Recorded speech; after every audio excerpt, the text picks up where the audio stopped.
Here's what Jose and Chris built. Container mover. He's got his forklift on back. Hey, Chris. Hey, Dad.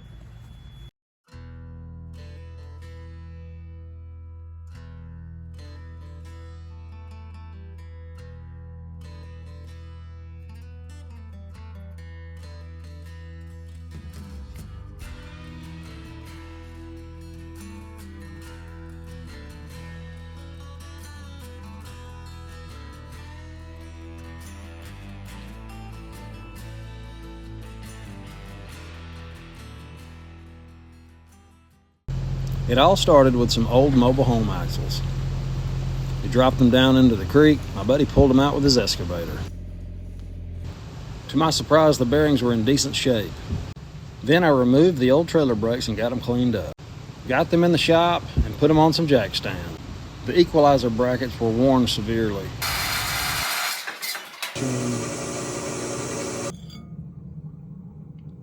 Make some custom pins now.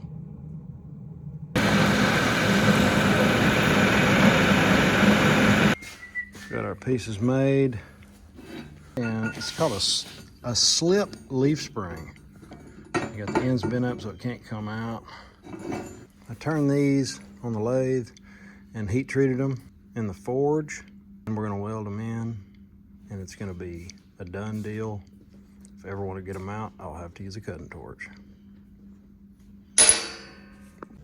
I was going to use an old skid I was using for a template out of the scrap iron pile, but I decided not to and to go with the pipe. The pipe that I'm boring is for the rollers to help roll the container dolly under the trailer that'll be being pulled with a winch.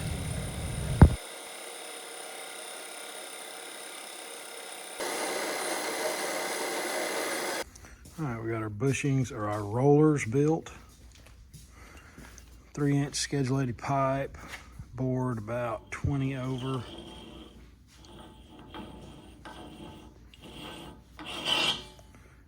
Got our hole drilled. We're about to tap it with a 1/4 .28. This stuff is hard. You're going to need some type of lubrication, a clean drill, and a good tap. I have been using regular cutting oil for a long time. The people over at Anchor Lube sent me this. I want you to pay attention because this is made in the USA. That's important to me. It's non-toxic. It's for super hard materials. Go ahead and drill into it just a little bit. That stuff's hard, and that's a good tip. Put your just a dot. That's what I like about this stuff.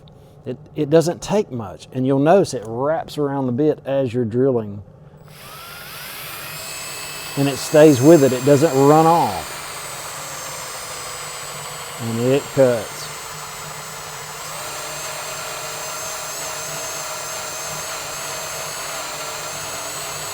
All right, it's probably about gone.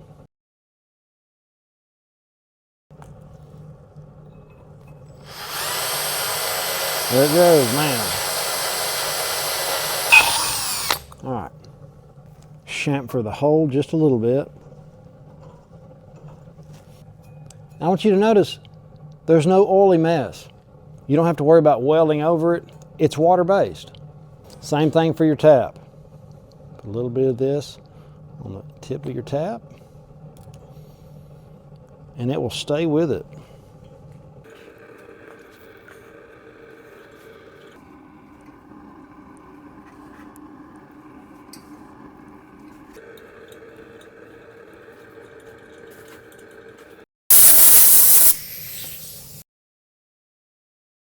If you're into non-toxic lubrication that smells like it should be hand lotion, check them out. A link in the description, and I'll pin one in the comments. Check out their website.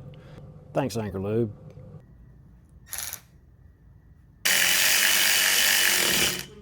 These are the caps that go over the end of the pipe on the other side of the roller. You'll notice I'm cutting the holes as quick as possible to try to keep it from getting so hot. And then I'll go back after I knock the slag off and finish cutting the finished hole. The first roller is installed, and right now it's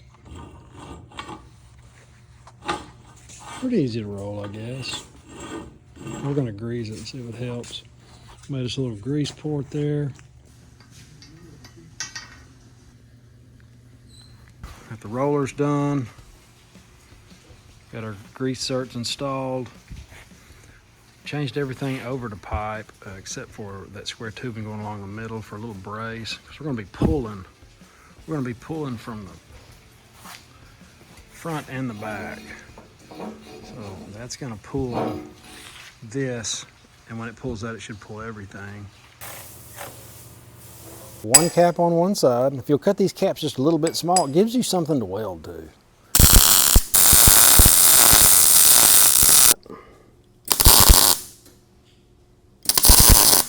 Kind of show them the gap right here, so we can get full penetration.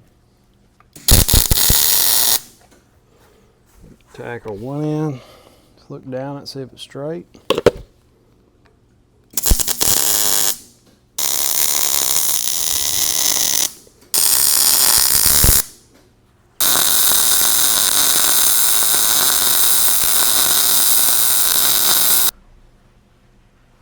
Do the other side.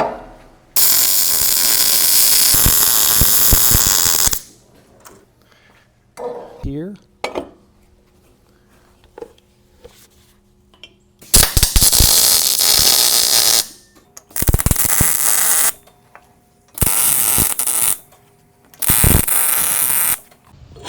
This is another apparatus that will help load the container on the dolly without any equipment.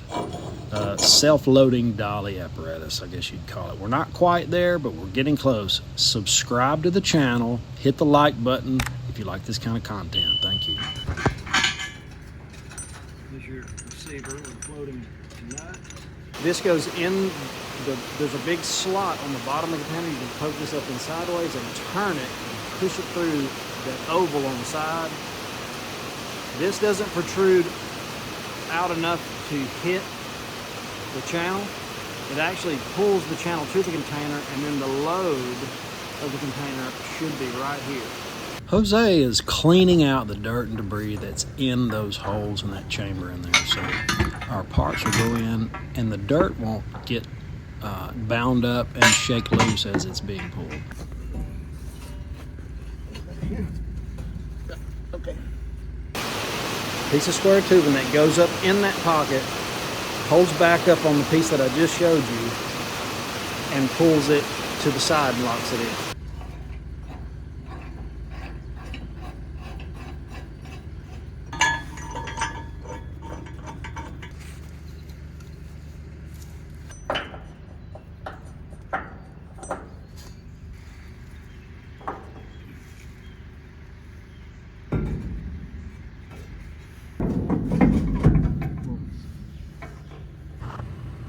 Sliding the hitch on didn't get videotaped all the way. It worked fine, but it took all hands on deck. It's a tight fit.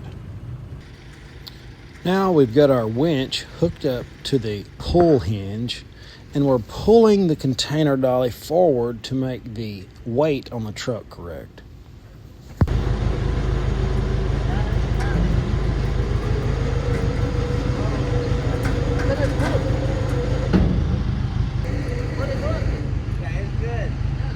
Now it's time to square the dolly up with the container. If the dolly is not square with the container, it's not going to pull straight. I built some jacks that are welded on the side the night before, and I will be making a video on how to do that for yourself. They really worked well. We couldn't have done it without them.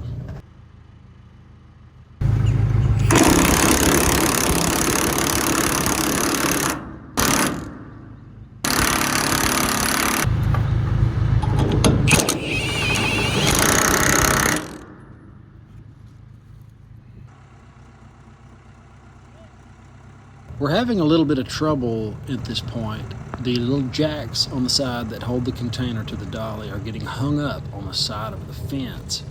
We managed to wiggle it around. It didn't take very long. We got it loose. But going forward, I will be modifying those jacks. Here we go. Adam.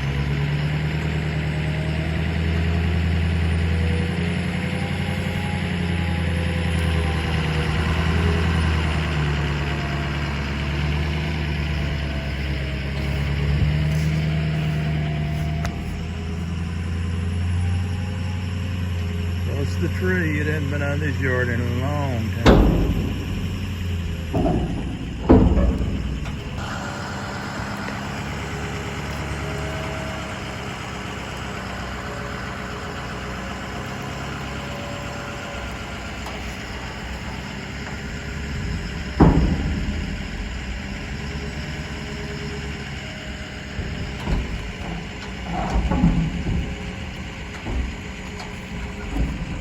Nothing's moved. Looking good. Here comes Chris with the second container.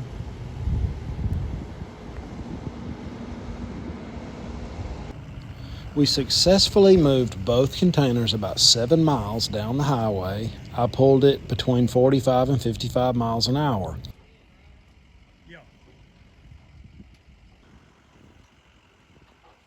This one is set. What we have is 2 7/8 concreted in the ground 2.5 foot with 2-inch pipe coming up welded to the container.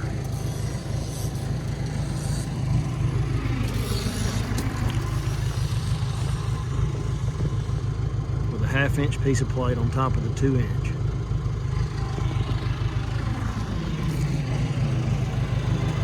About to do the same thing with this one. The ground was so out of level, this is going to be way higher. For a welding rig there. This is the welding truck. So far, it's working. Jose's getting everything cleaned up. He started with the 2-inch pipe on the bottom of the 2 7/8, and now he's going to clean the bottom of the container so we can, when we pick it up, we can slide our 2-inch pipe inside the 2 7/8, pick it up and weld both sides, and it'll be done. We're welding the pipe on to elevation. The green laser is on the right elevation. It is supposed to be 2 inches lower than the green laser. So we have a brick marked at 2 inches, and I'm tacking one side of the pipe that's slightly leaned over away from me. That way, after I tack it, I can pull it towards me. And we'll weld it out, do the other side the same, pick it up, and do the other end. For everybody that stayed till the end of the video, thank you so much. I appreciate that. I appreciate you being in the comments, because I kind of need you guys to fill me in on some things that could be better. I'm not above some critique. I need it, actually. We all do, and I'm very good at taking it. So put what you think in the comments, what would make this better. This is what we have in mind. There's a container on one side, there's a container on the other side. There's a 40-foot space between the two. This is his shop floor, his pole barn container shop floor thing.